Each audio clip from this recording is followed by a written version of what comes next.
jireenyi gabrummaa baachuu dadhabnee Oromoon gonkumaa eenyuun bitamnu dinne gadaantummaa dinne gabrummaa jenne bilisummaa eenyuun bitamnu dinne gadaantummaa dinne gabrummaa jenne bilisummaa addaan addaa caaltu jiru gabrummaati farra jiru nama isii jalqabaati waggaa 100 caalee erga fe'annutti arrammoo callifnee ilaaluufitti arrammoo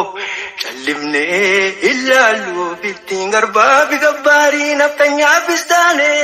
siree irratti soorree du'aa jiraa goone gabbarree alagaa ofii moogamne biyyuma kee irratti yaa Oromoo namummaa mulqamte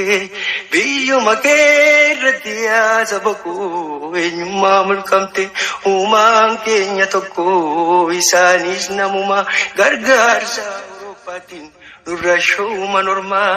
kan darbe darbeeni kanneen dura dhiibna hundeen nu buqqisuuf nu qaratan ilkaanii jajaala qabsoo beelaa dheebuu wajjin